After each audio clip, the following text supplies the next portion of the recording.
From the Gnostic texts comes the notion of empty vessels, forms that imitate humanity but remain hollow inside.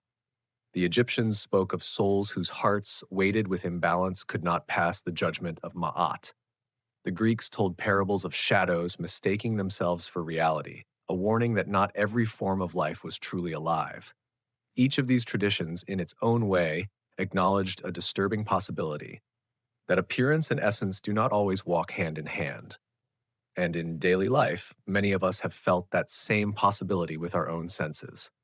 The chill hiding beneath warmth, the presence that seems to lack vitality, the subtle intuition that behind a courteous smile or familiar gesture, something essential is absent. We have all brushed against this mystery in different ways.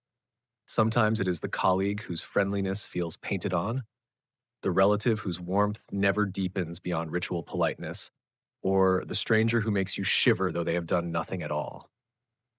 Across cultures and centuries, people have struggled to name this unease, to grasp the intuition that not every face is lit by the same inner fire. But have you ever paused to ask yourself what it truly means? This brings us to the central question of our exploration. Could such soulless beings be more than metaphor? Could they represent failed incarnations, attempts at embodiment where the union of spirit and matter faltered, leaving behind bodies that move and speak, but lack the living core of soul? If reincarnation is, as so many traditions describe, a great school of the spirit, is it possible that some students fail the lessons so completely that they walk among us as shells, unfinished vessels of consciousness? Even to raise such a question feels unsettling, perhaps even dangerous. Yet it is not new. Carl Jung wrestled with the psychological deadness of those who refuse the task of individuation, who remain shallow because they never integrate their shadow. Edgar Cayce spoke of incarnations that collapse, souls who re-enter life but fail to awaken, leaving only a hollow residue.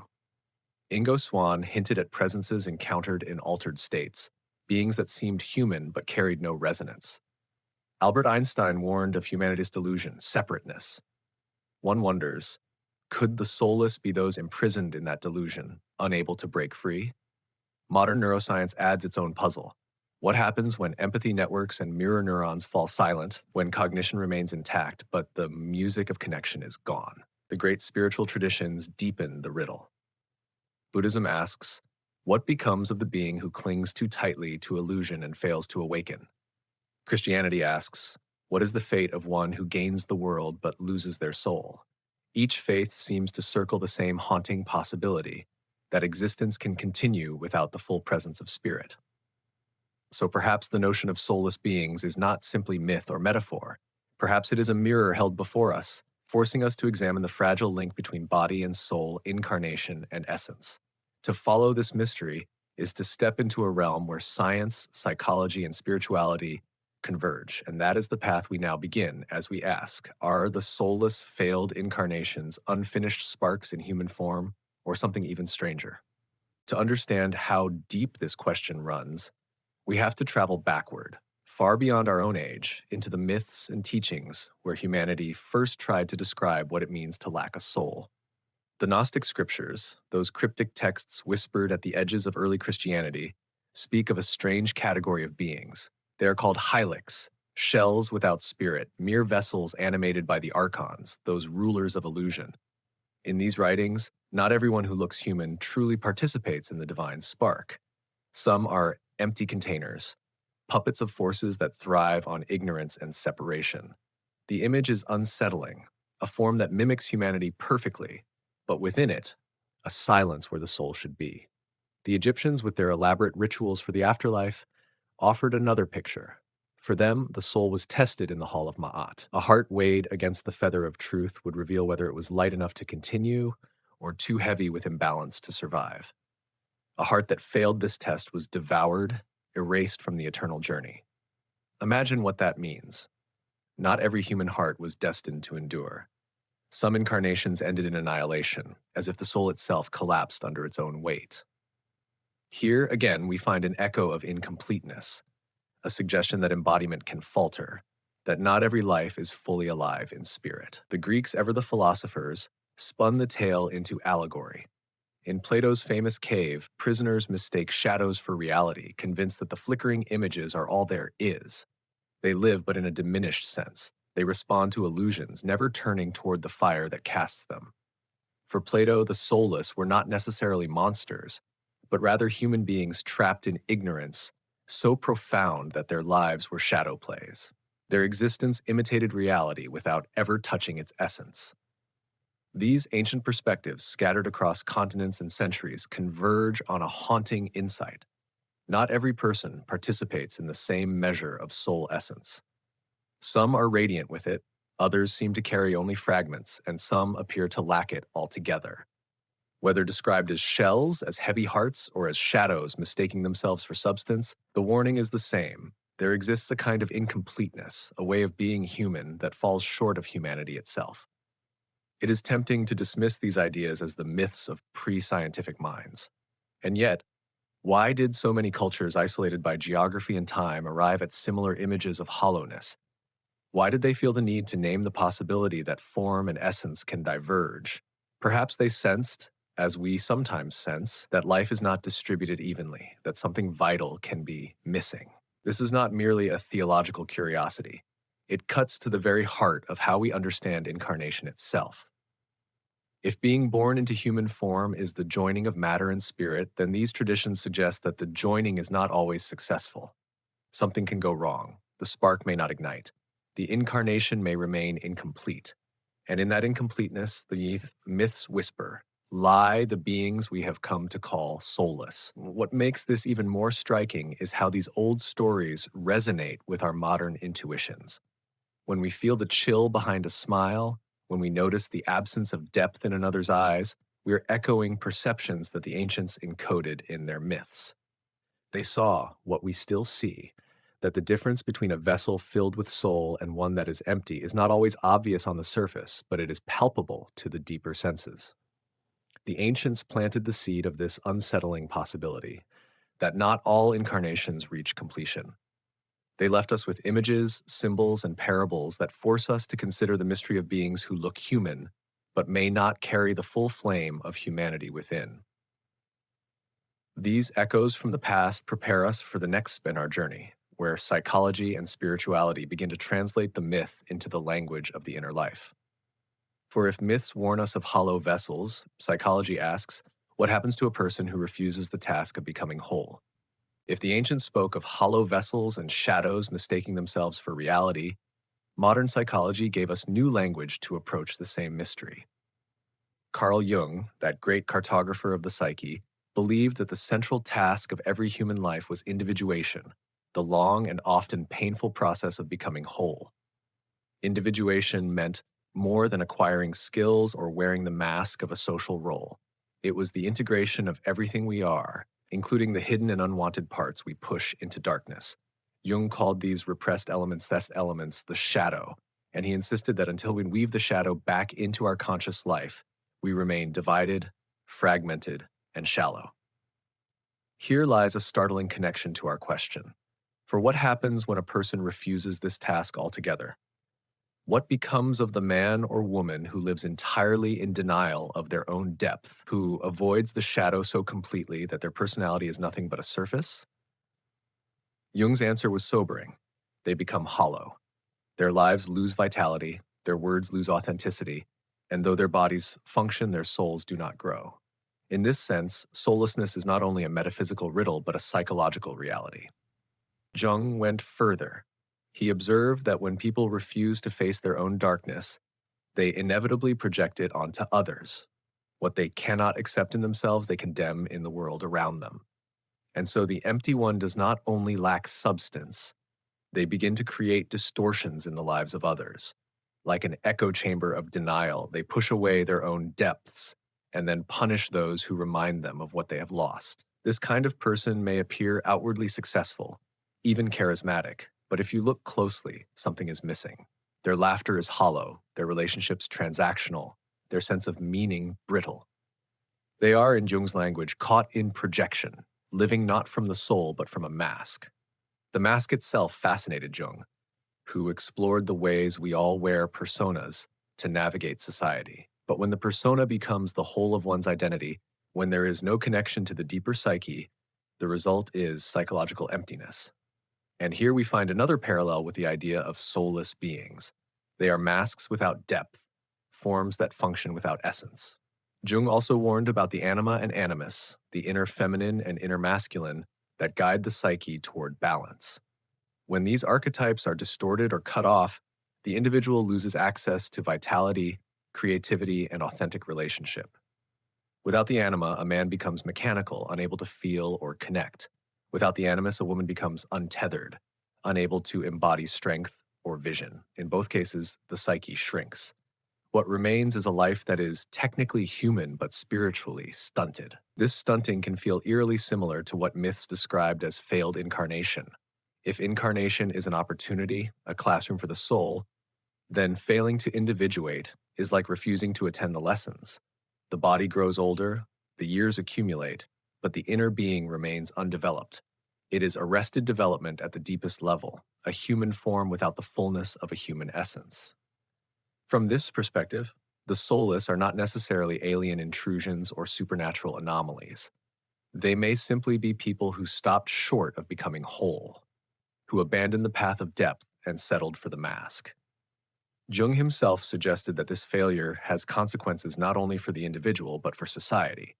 When enough people live as masks, projecting their unowned shadows onto others, collective life becomes distorted.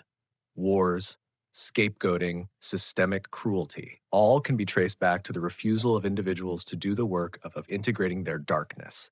In that sense, soullessness is contagious. It spreads not because the empty fill others with emptiness, but because their refusal to grow leaves wounds in the fabric of community. So when we ask whether soulless beings are failed incarnations, Jung offers a profound answer. Yes, some are failures. Not because they were denied a soul from birth, but because they turned away from the work of becoming. They are examples of what happens when incarnation is wasted, when the opportunity to grow is ignored, when the flame is smothered by the comfort of illusion. And yet, even in this bleak picture, there is a paradoxical hope. For Jung never claimed the door was fully closed. The shadow waits patiently, the anima and animus whisper in dreams. The deeper psyche calls again and again. The question is whether the person will answer or whether they will spend their lives in masks, becoming the psychological equivalent of the soulless beings the ancients feared. This is where psychology meets myth, where the archetype of the hollow man resonates with the failed incarnations of spiritual lore. And it sets the stage for another voice in this conversation, one that looked not only at the psyche, but at the soul's journey across lifetimes. For if Jung described the soulless as failures of inner growth, Edgar Cayce described them as failures of reincarnation itself.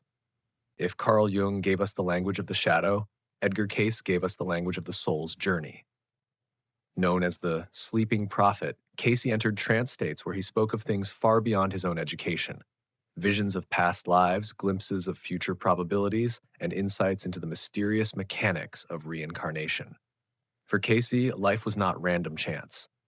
It was a school, each incarnation an assignment, each challenge an exam. The soul entered the world of flesh again and again, not to repeat the same mistakes endlessly, but to grow, to learn, to refine itself until it could finally remember its divine origin. Yet Cayce also warned of another possibility, one that casts a shadow over the hopeful picture of steady soul progression. Some incarnations, he said, go wrong. A soul can enter life burdened with unfinished lessons, overwhelmed by karma it refuses to face, distracted by illusions it clings to more tightly than growth itself. In such cases, the incarnation collapses. The body still walks, the personality still functions, but the soul's development stalls. Instead of integration, there is fragmentation. Instead of awakening, there is sleep within sleep. The result is a hollowing out, a life lived without the deeper spark that was meant to animate it. Cayce even described certain beings who seemed to be vessels without essence, forms that housed not a fully engaged soul but something parasitic. These spiritual parasites were not necessarily evil in the way mythology paints demons, but they were dangerous in their emptiness. Like shells adrift, they could be influenced by darker currents, becoming channels for forces that thrive on disconnection. It is a chilling thought that not every person is animated by the same fullness of soul, that some are placeholders in the classroom of life, repeating the motions but never writing the lesson. The key, Cayce suggested, lies in whether the soul takes its learning seriously. Reincarnation is generous, it gives chance after chance, but it is not infinite in its patience. Lessons avoided pile up, karmic debts accumulate, and eventually the weight becomes too much. Some souls, he warned, fall into loops, repeating patterns of failure across lifetimes until their incarnations lose vitality. These are the unfinished ones, the students who never truly engaged or had the sparks that flicker but do not sustain a flame. To encounter such a being is to feel the strangeness of life without depth, existence without essence. Yet Cayce also insisted that this soullessness was not always permanent. In his vision, the universe was not a place of eternal damnation but of learning and possibility. What looked like emptiness might simply be a temporary state, the result of a stalled lesson, rather than a final verdict. A failed incarnation, in this sense, is not the end of the soul's story but a detour. The soul may retreat, reassess, and return again in another body with another chance. In this light, the soulless are not doomed forever. They are reminders of what happens when incarnation is wasted and warnings of what it means to live without truly engaging the deeper journey. The karmic dimension makes this even more complex. Karma for Cayce was not punishment but education. It was the echo of past choices shaping present opportunities. A soulless being, then, might be one whose karma has led them into a life where little growth is possible, where the soul has tied itself into knots of avoidance. But even here, there is a seed of possibility.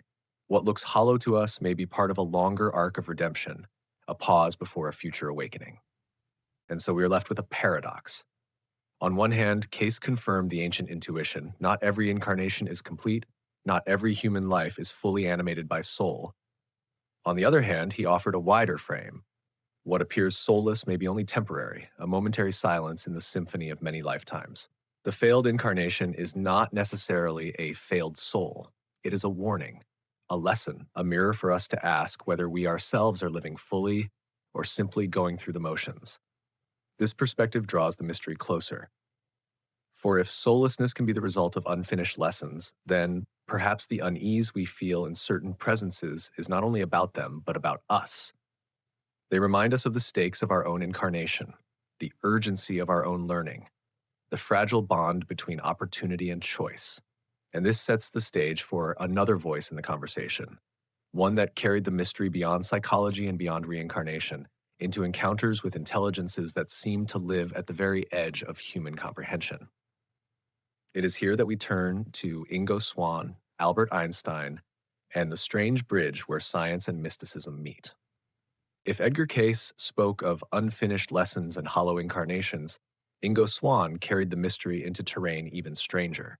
Swann, the psychic who helped pioneer America's remote viewing experiments, described encounters with presences that seemed human-like, yet lacked resonance. In his accounts, these beings were not monstrous, not dramatic caricatures of evil, but eerily neutral, figures who moved through space without the subtle radiation of consciousness that living souls emit. To stand in their presence, Swann suggested, was to feel not attacked, but diminished, as if vitality itself had been switched off in the room. For him, the absence of resonance was as telling as the presence of life. A being might look human, might act human, yet if it carried no frequency of inner light, one had to ask, what exactly animates it? This question echoes in a very different field, the writings of Albert Einstein. Though he never spoke of soulless beings directly, Einstein warned that humanity's greatest delusion is the illusion of separateness. We believe ourselves cut off, isolated, bounded by the fragile walls of the ego. But in truth, he said, we are woven into a whole that transcends us. When you apply this insight to the riddle of soullessness, a new image emerges. Perhaps the soulless are not alien anomalies, but people locked inside that delusion of ego so tightly that they cannot feel the larger field. They are trapped within the prison walls of separateness, unable to touch the resonance of unity that gives life depth. They are not monsters, they are prisoners, convinced their cell is the entire universe. And in their confinement, they appear to us as hollow, because they have cut themselves off from the greater flame that sustains the soul. Modern neuroscience sharpens this picture further. Over the past decades, scientists have discovered the astonishing role of mirror neurons and empathy networks in the brain. These circuits allow us to feel what others feel, to resonate with joy, with pain, with subtle emotion. They are the neurological underpinnings of compassion, the biological mirrors of our shared humanity. But what happens when these circuits go dark? Studies of psychopathy and certain neurological disorders suggest that empathy can be reduced to a whisper or silenced entirely. In such cases, the person still functions. They plan, they speak, they navigate social life, but the inner resonance of connection is absent. The eyes may track your movements, the words may match the script, but there is no echo inside. Here, science and mysticism converge on the same unsettling insight. The line between souled and soulless may pass through the brain as well as the spirit. And then comes the most radical possibility of all, drawn not from mysticism but from philosophy and mathematics. Nick Bostrom's simulation hypothesis argues that our entire reality may be a kind of program, a vast computational theater in which not every character is equally real. In this model, some figures are like non-player characters in a video game, present for background, consistent in behavior, but without interiority. They are placeholders in the grand simulation, imitations of consciousness rather than participants in it. For those exploring the soulless riddle, this hypothesis is almost too perfect. It suggests that some of the hollowness we sense may not be failed incarnations at all, but the natural byproduct of a universe designed to populate itself with entities that appear human but do not carry the full spark. Taken together, these perspectives create a kaleidoscopic image: Swann's beings without resonance, Einstein's prisoners of separateness, neuroscience's empathy deficits, Bostrom's NPCs all circle around the same mystery. The soulless may be spiritual metaphors or neurobiological deficiencies or existential glitches in the fabric of reality itself. They may be failed lessons of reincarnation, as Cayce warned, or failed connections of consciousness, as Jung implied. In every case, the pattern repeats: form without essence, presence without depth, animation without aliveness. And yet, beneath the unease, there is also an invitation. For to contemplate the soulless is to recognize more clearly what the soul is. To sense hollowness in another is to measure the resonance in ourselves.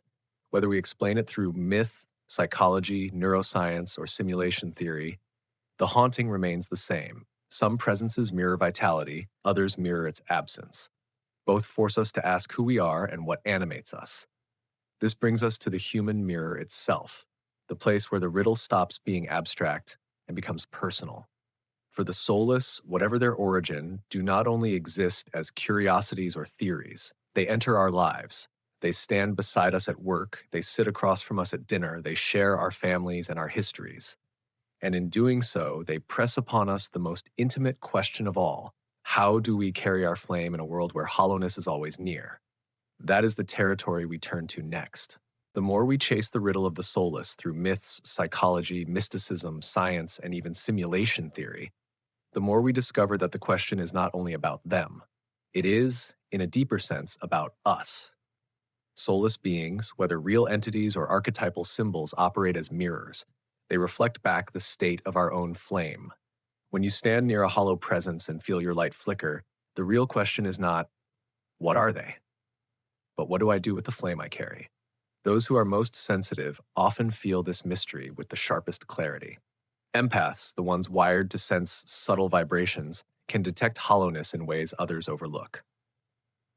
To an empath, the absence of resonance is not abstract, it is visceral.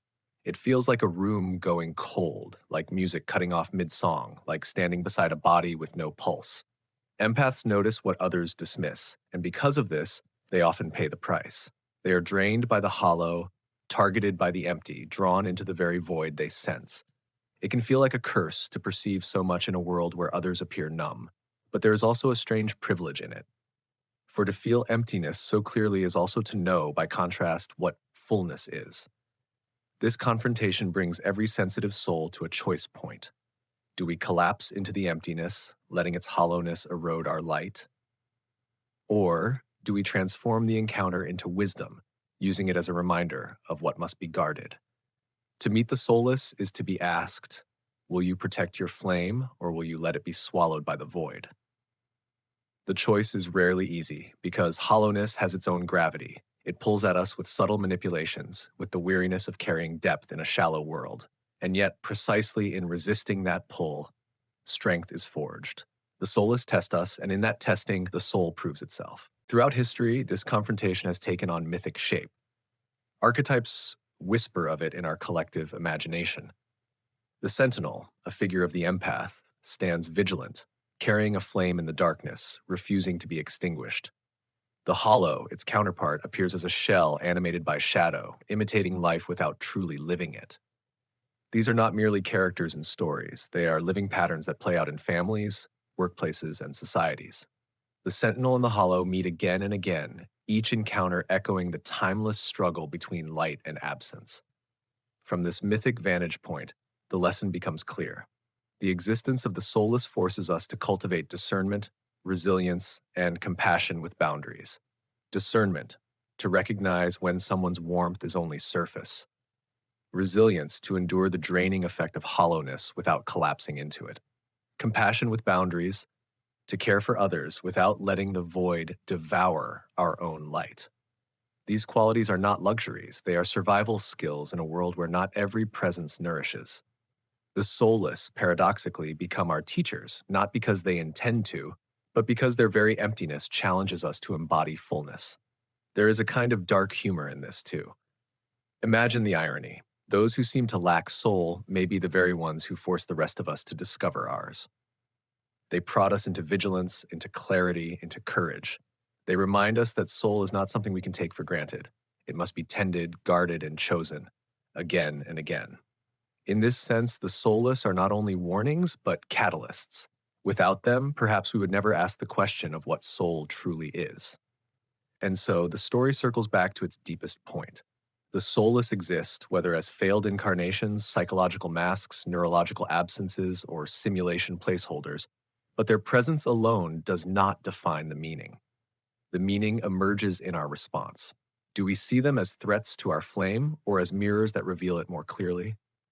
Do we treat them as excuses to despair, or as opportunities to grow stronger in what matters most? This is why the riddle of the soulless cannot be solved only in theory. It must be lived. Each encounter with hollowness becomes a question whispered to the soul. Will you dim, or will you shine? And the answer is not given once for all. It is chosen, moment by moment, in the way we live, in the flame we guard. In the end, the mystery of the soulless is inseparable from the mystery of ourselves. They ask us to define what it means to be alive, what it means to carry spirit, what it means to choose depth over emptiness.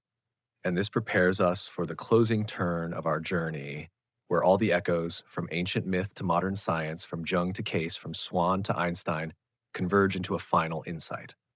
For in the conclusion lies not only a summary of what we have seen, but an invitation to decide how we will live with the riddle, whether as bystanders of emptiness or as guardians of the flame.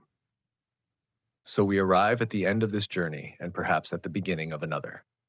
We have walked through temples and myths, through the caves of Plato and the halls of Ma'at, through the cryptic warnings of the Gnostics.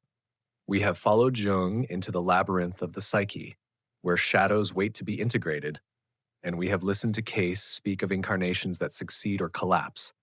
We have stood beside Ingo Swann as he described beings without resonance, and we have heard Einstein remind us that separateness itself is an illusion. We have even looked through the lens of neuroscience and simulation theory, where empathy networks and digital placeholders blur the line between the living and the hollow. From ancient myth to modern science, the perspectives differ in language but converge on the same haunting riddle. Not every human presence carries the same depth of soul. And that is the core insight. Whether we describe them as failed incarnations, psychological masks, neurological deficits, or archetypal shadows, the so-called soulless remind us of a truth we would rather not face. Not everyone carries the same light. Not every smile contains warmth. Not every body moving through the world is animated by the same essence. To admit this is uncomfortable, even frightening, but it is also clarifying. For it draws a line between what is real and what is imitation, between fullness and void. Yet the final question is not only about them, it is about us. What do we do when faced with emptiness? How do we respond when we sense the hollow, when we feel the absence of resonance? Do we despair, collapse, and let our flame dim? Or do we use the encounter as a test, as a reminder of the sacred responsibility to guard what is alive within us? The soulless, whatever they are, push us back into the heart of our own choices. And here is the practical wisdom the mystery offers. Guard your flame. Do not waste it where it cannot be received. Stay discerning, for depth does not announce itself loudly. It whispers in quiet authenticity, in eyes that carry presence, in gestures that reach deeper than politeness. And above all, turn your empathy into strength. Sensitivity is not weakness, it is sacred perception. It allows you to recognize hollowness, but it also gives you the power to create warmth where there is none, to carry light into the shadow. Compassion does not mean letting yourself be drained. It means holding your boundaries firmly while still allowing your soul to radiate. If there is a strange gift hidden in the riddle of the soulless, it is this. They remind us never to take the soul for granted. They make us aware of what it means to be alive in spirit, not just in flesh. They press us to define, moment by moment, whether we will live as masks or as flames. And in that sense, they may not be the end of the story at all. They may be the necessary test, the silent catalyst, the unsettling presence that forces us to choose soul over emptiness. Perhaps then the soulless are not the conclusion of the mystery, but its challenge. Perhaps they are the shadows that make the flame visible, the hollow that teaches us what fullness feels like, the failed lesson that urges us to study harder. And so we end where we began, with a question. Not are they failed, but what will we do when confronted with emptiness? For in the end, the riddle is not about them. It is about us. Perhaps the soulless are not the end of the story, but the test that calls the soul within us to awaken.